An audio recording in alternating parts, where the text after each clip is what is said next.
guys tonight? Good, thanks. We just put our kids to bed. Yeah. Good. And we're excited to talk to you guys. Awesome. Well, introduce yourselves a little bit, and then we'll get started with questions. Okay? All right. Okay. I'm Wilfried. I'm German. And this is Gracia. I'm American, as you know.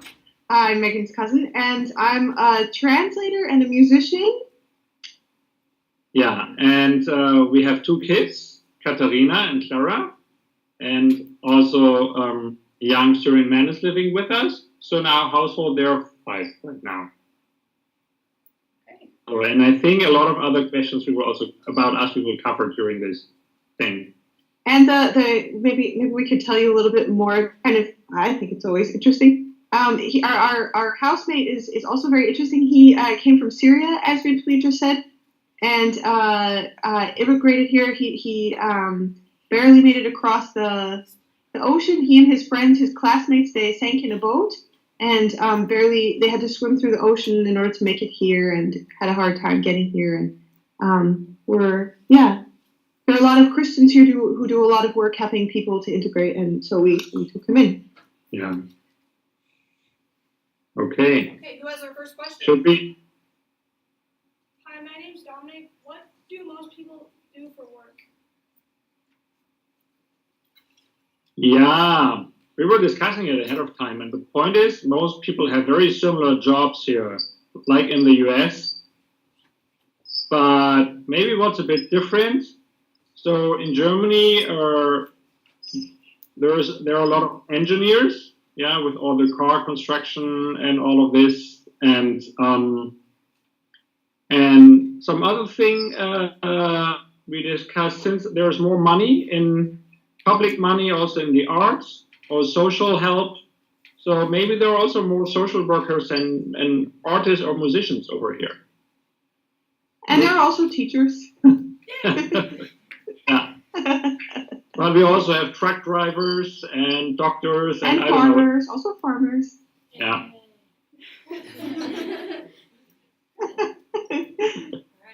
Yeah. Hi, I'm Cole. Is steering on the right or left side of the car? In Germany, it's on the left side. They drive on the right side of the road here. In England, it's different on the left side, and they drive on it's on the right side and they drive on the left side of the road. Yeah. And once you go to England, it's really scary. You sit in a car and people zoom around the corner the wrong way. Yeah, and you think, wow, that must be an accident. No, it's just fine. And then there was this question about the mirrors on the car. You are required to have at least 2 mirrors. So they can be on the sides, or one is on the side and one in the middle, so you can see what's behind you. And I guess that is similar. It's pretty much just like the States, but they have smaller cars. Yeah, that was so funny when Gracia rode a car here at first. It was a tiny car, and she was staying away from the side of the road and always, do I have enough space? I said, yes, of course. It's a small car. Yeah. Hi, my name is Kennedy, and question 3 is, what does a box of cereal cost in Germany? Yeah, good question. I mean, it very much depends on the size, right? And in general, their sizes are smaller than in the US, so their packages are smaller. And I think normal package of cereal might be something around €2, which might be similar to $2. I don't know, kind of. And really fancy cereal then also can go up to €5.50 or something. Similar to us. Similar. But the interesting thing is that here, in one supermarket, you don't have as many different kinds of brands. Maybe you find 10 different ones. So you really have to go around. If you like your special cereal, then you have to go to specific shops where they have the other 10, which they don't have at your local store. And so that's why there's also variety, but normally it's not all in one shop or aisle. They tend to like muesli, or they call it muesli. Yeah, they call it muesli, and it's got a lot more fruits in it, usually. And it's more crunchy. They have a crunchy type, and then they have the other, like, not so crunchy types. And they usually mix it a lot. Okay. So, like, do you guys have like Captain Crunch or any of that, like Cheerios?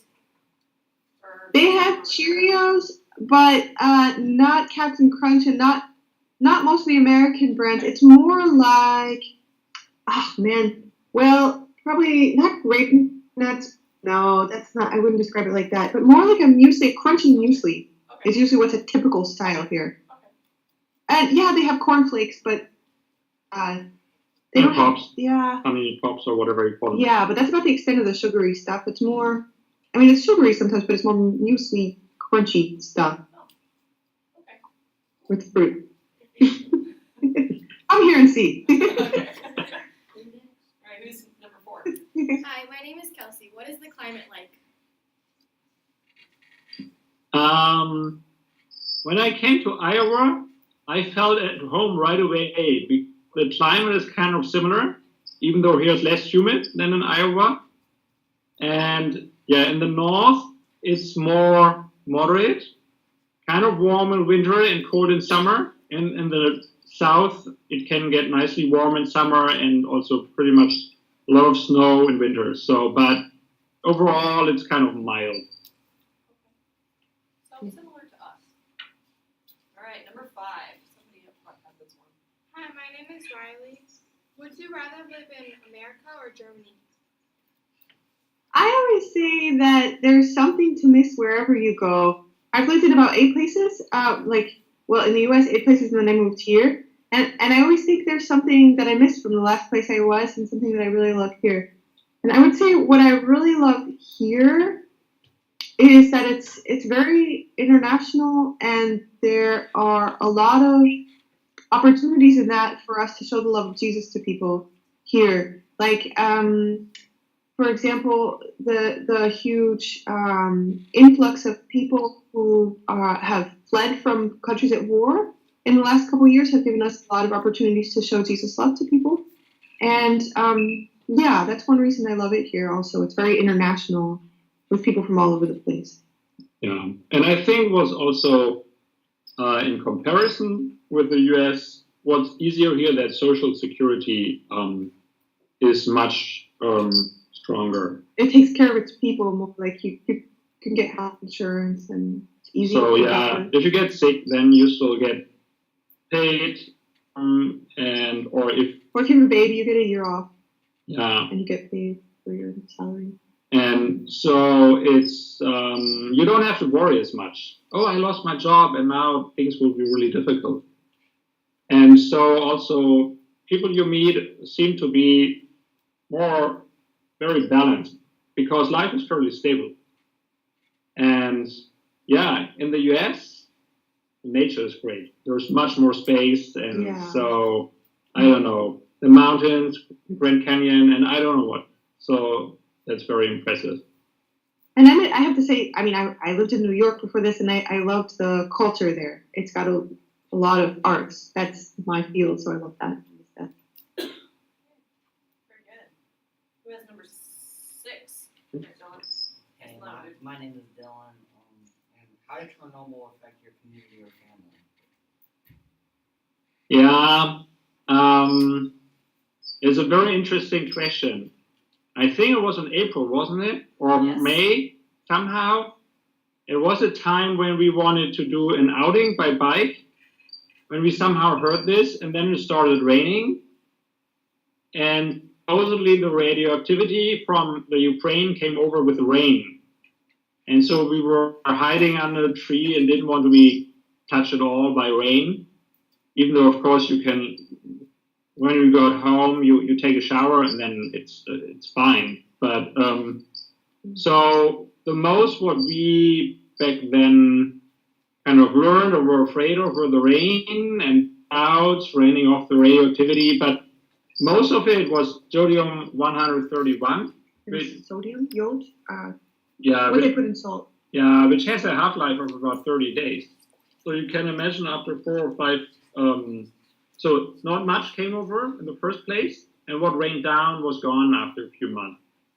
And yeah, so basically everyone was really shocked and was afraid and didn't know what would happen, but in the end, in Germany at least, nothing happened. Very good. Number 7. Hi, my name is Kale. How often do you see smog in your area? That's an easy question. Never. I have never. But I think already many decades ago, they started putting filters and catalyzers in the cars, and so there's much less coming out of the cars from the exhaust pipe.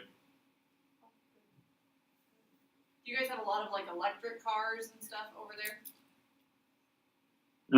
They wish. Oh, They actually, the German car companies, they were a bit late with that, and somehow still a tiny percentage. Okay. We had an electric scooter for a while. That was fun. Everyone looked when we would go by because it didn't make a sound. Yeah, the problem was They were like, that where's the noise? the technology was at the time not really developed yet, and so during the warranty period we gave it back because there were too many problems with it. I mean, that was 5 years ago, and so most likely it's better now, but it's still way too little. Number 8. Hi, my name is Court. What currency do you have? Yeah, in most places in Europe, I would think 60% or something, we have the euro, which is the common currency, and some places still kept their original currency. So in Poland, you still pay with zloty, or in Sweden with the crown. But in Germany, we have the euro. It used to be the Deutschmark, and that changed over 2002. 2002, yeah. Yeah. So not too long ago. That's right. Before that, in '89, when the wall fell, right, we also had in West Germany the Deutschmark, and in East Germany the Mark. And that was extreme because with the Western Deutschmark, you could buy things there for very little money. So for half a year, you could buy a lot. And then they also had their Deutschmark, the Deutschmark. And so then another, 11 years later, right? Then they got the euro. So there was quite a lot of change here in Germany. Okay, Gracia just said I should tell a story about my brother. He was 19 at the time. When the wall fell. Wall fell, and he got an East German car, Trabi. They only had one car. And so he made use of the opportunity to go everywhere to explore everything. And when he, with a youth hostel, when he got on their in East Germany, he stopped there and parked. They only heard the burp, burp, burp, burp, burp, and then he came in. And the wall had just fallen. Yeah, and so for 50 cents he could stay overnight, and with the exchange rate of 1 to 10, it was kind of 5 cents or something. So it was very cheap anyway. So because of his car. Yeah. They thought, oh, he's from the East, he gets a good price. Yeah, and so he had really a lot of fun during those few months exploring the East for very, very little money. But those times are over, unfortunately. Oh, shoot. Because they had to exchange. The exchange rate was so bad for the East that it was a time of adjustment. So if you were from the East, they would give you a better price. Okay. Yeah. Yeah. Huh. Interesting. All right. Number 9. Hi, I'm David. What are your guys' occupations? Well, I'm a translator. That means I translate text for cultural text, like for the opera house or for art galleries or stuff like this. And I also teach music lessons to German, to kids and to adults, piano and flute lessons. Yeah. And I'm basically an architect, even though I'm more into project management, organizing the whole building process. And I'm building with groups. So together we plan everything and are building multi-family homes. Because it's really crowded here. And so if most people like to know their neighbors, because if you're going to live in an apartment building, it's good to know who you're living there with. And so your kids can play together and you can pick up, you can combine interests and work in a workshop together or help each other on your bikes or whatever. So it's a co-housing project where there are multiple families and you have a community center where you can hang out, and it's really nice. Rather than an anonymous city. Right. Yeah. Number 10. Hi, I'm Chastity, and is your population older or younger? Good question. They say it's aging. Getting older, the average. Yeah. But I think in average it's kind of similar as in the US, isn't it? I think it's similar to Japan. No, we're not that old yet.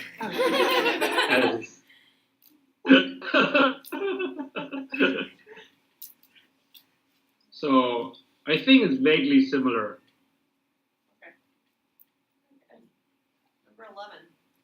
Hi, I'm Darren, and I'd like to know what your elevation is. Yeah, here in Berlin, I don't know whether we told you we're living in Berlin, but the average something around 100 feet above sea level. And I grew up in Hamburg, which is much closer to the sea. That's about 40 feet above sea level. Both of them are in the north of the country. Yeah. And so then in the south, the country and the mountains become higher. And I think the highest mountain in Germany is about 1,000 feet. But there are not that many. Rachel is from Colorado, and she always keeps saying there are so many beautiful mountains, and it's so boring here, but it's... it's beautiful in its own way. Yeah. 12. Hi, I'm Delia. What is a common mode of transportation? Well, because we live in an area that has everything we need all around us, it's really easy to get around. So we use our bike to get everywhere. And like to go grocery shopping, to take the kids to the kindergarten, all these kinds of things. But you can also take the train. A lot of people take the train to different places, or the bus. It's a whole interconnected system, the train and the bus. And some people have cars. We don't have a car, but you can take the car. And sometimes we're part of a car sharing program, actually. It's because there are so many people in this area, you can just go to the nearest car in your car sharing company. And then you take that car for an amount that you reserved, you card, and that helps you get into the car. And then you go to wherever you need to and then bring it back. And you don't have to pay for the repairs, and it's easy. It's really nice. You don't even have to take the car in to be repaired. It's all done by the company. That's a common mode, too, of transportation. Yeah. But it's only possible in Berlin because it's so densely populated. And let's say in Hamburg, where I grew up, there's less people in the same area. And so let's say the public transportation with buses and trains is also less effective. So they run less often, and that's why more people have a car, because they don't want to wait for the bus. So there's also somehow specific to Berlin that it's very easy. I don't know about most people, but very many people here don't have and are happy without it. And a lot of people, in order to get to other cities, it's very easy to just take the train.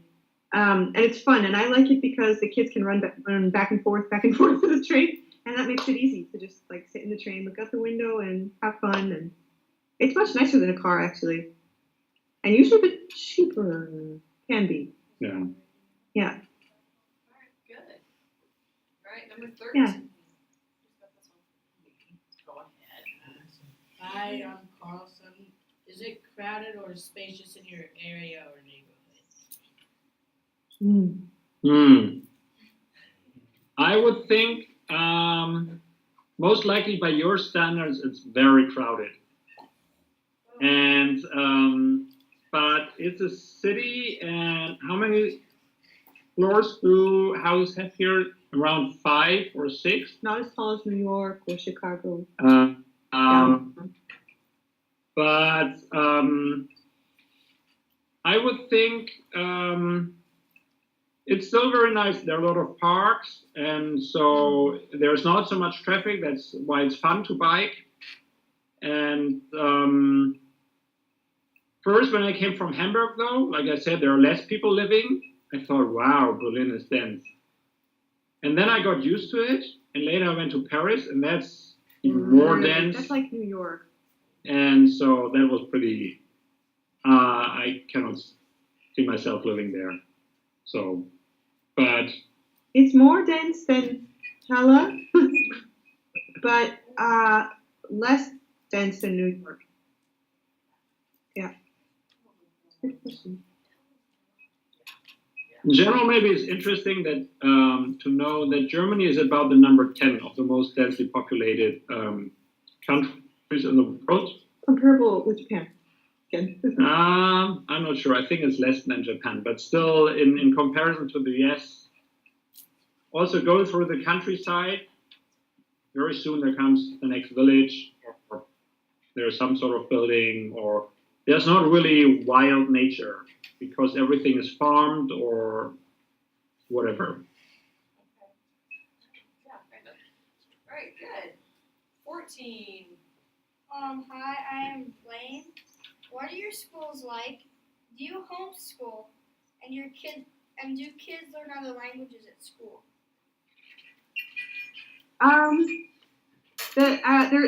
Homeschooling actually isn't allowed here. I wish it were, but it's not. And yeah, kids learn other languages at school. That's required, actually. And most kids know English, actually. It's a required subject at school. So if you come here, usually most people speak English, and you'll be able to get around pretty easily. Maybe you can say more about homeschooling. And in general, you start here with primary school, which is in most places is 4 years. And then you can go on to different types of schools, depending on your, basically how smart you are, and also how much you tend toward kind of intellectual stuff. So if you want to go to your university, you have to have an Abitur, which you only get at a high school. And then there are normal schools where the aim is more to later get vocational training and then learn some job. And then there are also comprehensive schools where basically it's not as decided yet, and you can switch from one path to the other. So. And you split off into one of those things, one of those areas around 6th grade. Yeah, of course. Depends where you are in Germany. A little bit different. Yeah, I mean, why it's not allowed? Actually, it was the Nazis who didn't allow it because they wanted to make sure that everyone would learn their doctrine, their propaganda. But also in general, here we have a very strong kind of educational system where it's believed that it's good to meet other kids and kind of also to have a certain standard where kids learn something, and it's kind of not trusted that the parents will take care of it as well. Good. 15, who has this one? My name is Jeffrey, and is most of your stuff imported or from Germany? Yeah, that's a difficult question.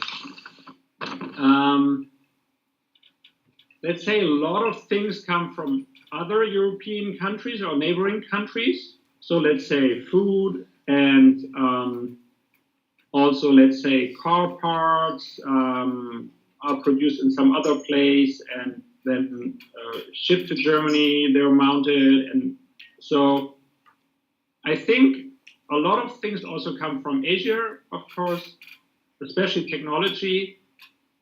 I can't really tell you what the ratio is. I think it depends also on the item you're talking about. I think it's generally acknowledged that that it could lead to trade wars if there's any sort of shutting off of like other countries and their ability to. And that's actually, wasn't that one of the formative factors in World War II? No. I don't know, but in general, I think if you have, let's say, some food, or I don't know that, or some piece of, I don't know, let's say, bit trimmer or something. The parts come from all over the world, so I would think definitely things come from a lot of places. Okay. Who's 16? Hi, my name is Kaylee, and my question is, what is the main religion? Yeah,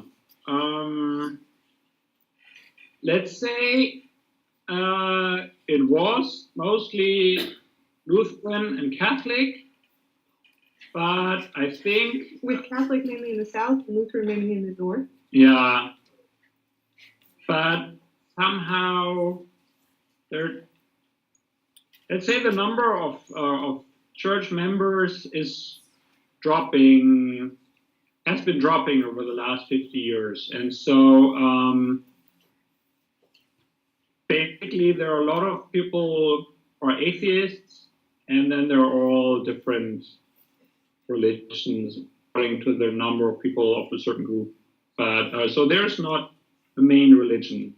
But basically it's agreed on that you have to respect the others, and that you have to figure out in the political system how to respect each other, and without any kind of faith background. But it's also an interesting fact that still in our constitution, it says that in responsibility before God and man, the German people is giving themselves this constitution. So there's still some idea of God in there. Okay, so interesting. All right, 17. Linda, is this your? Okay. Hi, my name is Linda, and do you have any pets? Unfortunately not. I keep saying we should get a dog or a cat. And Salada too, our housemate. He used to have a cat in Damascus. But simply thinks they would pee over everything. Yeah. They do. Oh. Yep. That doesn't help. Sorry. Thank you, Megan. No problem. One point for victory. They eventually do get trained and they get better, but initially not so much fun. Well, good. I guess you protected our carpet. Yes, you're welcome. Okay, who's 18? Hi, my name is Shaylee, and what's the favorite German food you eat, and what is your main meat source?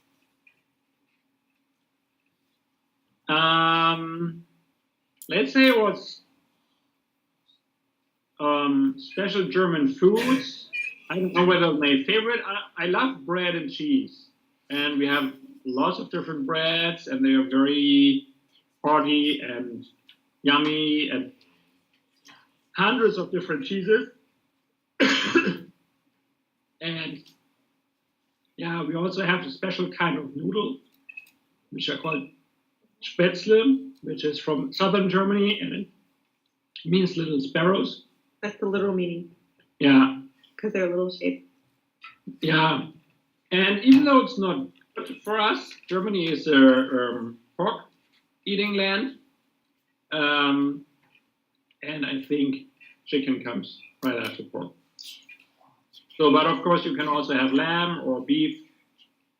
Some other popular German foods are currywurst, which was actually perhaps invented in Berlin. It was. Oh, it was, okay. Yeah, but that's contested, I've heard. Not in any case. And then, what was I going to say? Oh, yeah. There's a lot of, maybe you can talk about that. There's Dörner and Yeah, this morning we talked about fast food here. And so here in Berlin, there are also a lot of Arabic Turkish people. And so they also offer falafel and shawarma and or doner kebab, which is kind of a sandwich with salad, and you have some meat or some cheese in it. And delicious fresh squeezed orange juice. Yeah. You guys eat a lot of sauerkraut. Sauerkraut is super yummy, and it goes well with Kassler, which is pork prepared in a certain way.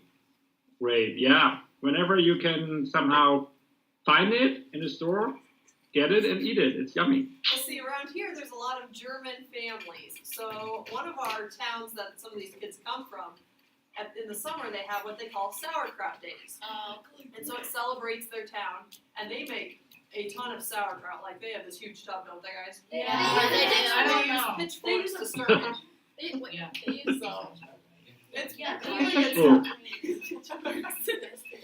Okay. Wow. Okay, 19. Who's got 19? We have 5 minutes here, guys. Oh, wait. Hi, I'm Tanner. Vinny also Go ahead. Go ahead. Hi, I'm Vinny- One second, Tanner. 1 second. That's that. But Vinny also participated. One time he went to Croatia. Yeah. To Croatia and participated in making sauerkraut. A huge pot of sauerkraut where they like stomped on it. And Yeah. That was also a good experience. You can make it yourself. It's very simple once you know how. Okay, cool. There you go. Now, Tanner, it's your turn. Hi, I'm Tanner. Are there any unique animals in Germany? Oh, those little markings.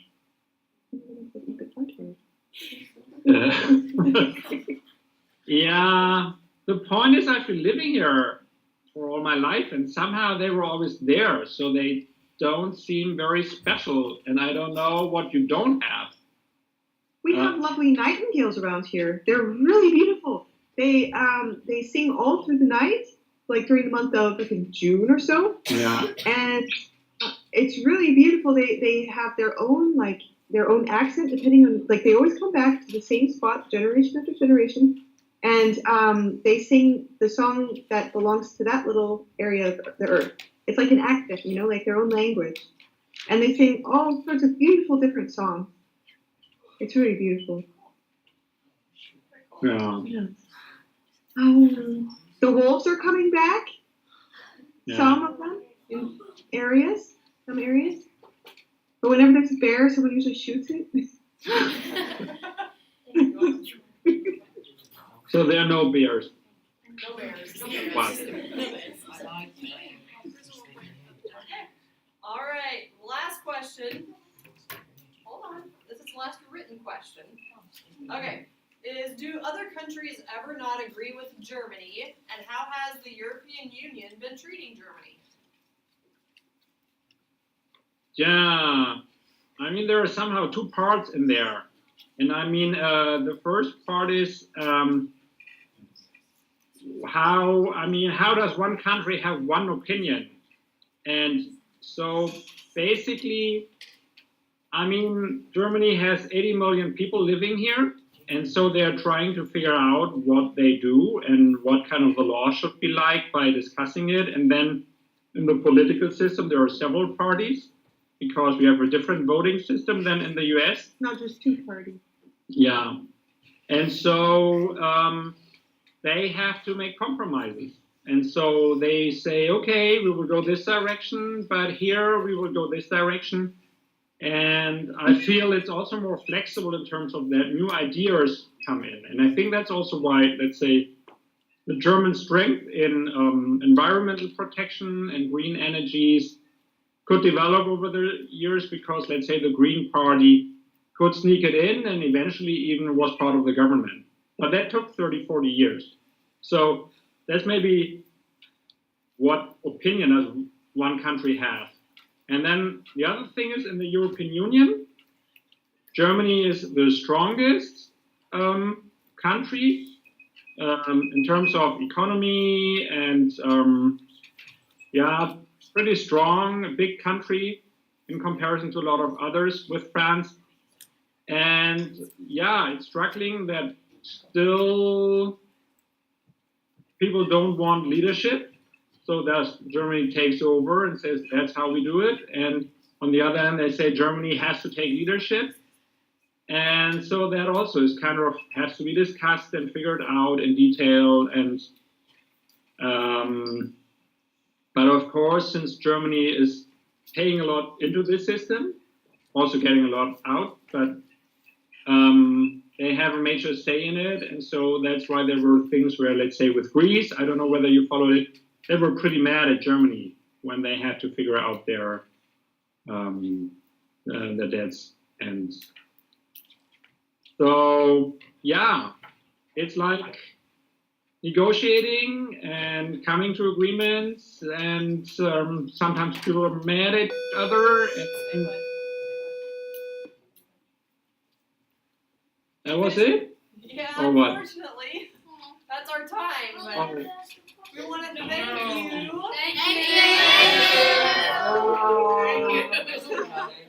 It's a pleasure. Nice to meet you. Yeah. I know some Come of visit Germany.